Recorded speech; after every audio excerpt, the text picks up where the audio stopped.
সুপ্রিয় দর্শক, প্রথমেই ইংরেজি নববর্ষ 2025 এর শুভেচ্ছা। Happy new year 2025। আজকে নতুন বছরের প্রথম দিনে আপনাদের সামনে যে বিষয়টা নিয়ে আমি উপস্থিত হয়েছি, আপনারা জানেন যে বাংলাদেশ সরকার ইতোমধ্যে আমাদের অর্থনৈতিক শ্বেতপত্র প্রকাশ করেছে এবং সেই শ্বেতপত্রের মাধ্যমে আমরা জানতে পেরেছি যে বাংলাদেশের অর্থনীতিতে বিগত সরকার কতটা ভয়ঙ্কর অবস্থা রেখে গিয়েছে। আমি যদি সেটার দিকে একটু আলোকপাত করি, তাহলে আমরা দেখতে পাবো যে আমাদের দেশে বর্তমানে খেলাপি ঋণের পরিমাণ 2,85,000 কোটি টাকা। বিদেশি ঋণ যেটা আমাদের পরিশোধ করতে হবে তার পরিমাণ বাংলাদেশি টাকায় 18,40,000 কোটি টাকা।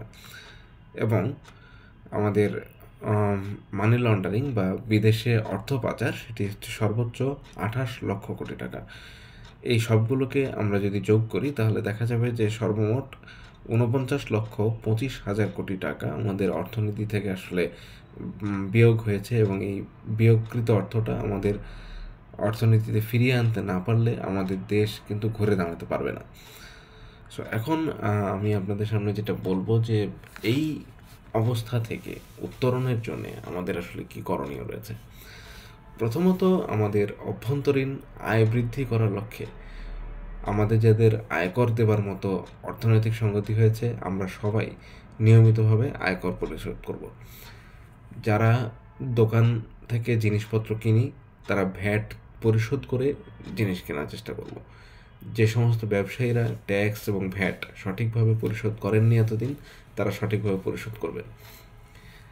যারা বিভিন্ন বিল খেলাপি আছেন, বিদ্যুৎ বিল দেননি, পানির বিল দেননি, বিভিন্ন ধরনের বিল পরিশোধ করেননি, তারা বিলগুলো পরিশোধ করবেন, কারণ এটাও সরকারের আয়ের একটি উৎস।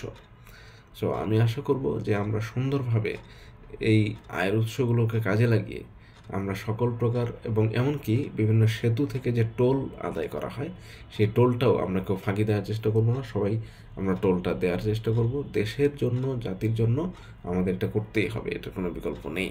সুতরাং আমরা সুন্দরভাবে আমাদের দেশটাকে গড়ে তুলতে আমরা আজকে থেকেই শপথ নেই যে আগামী 1 বছরের মধ্যে আমরা এই যে 49,25,000 কোটি টাকা সেটাকে আমরা কতটুকু কমাতে পারি সেটার একটা প্রতিযোগিতা আমরা শুরু করব।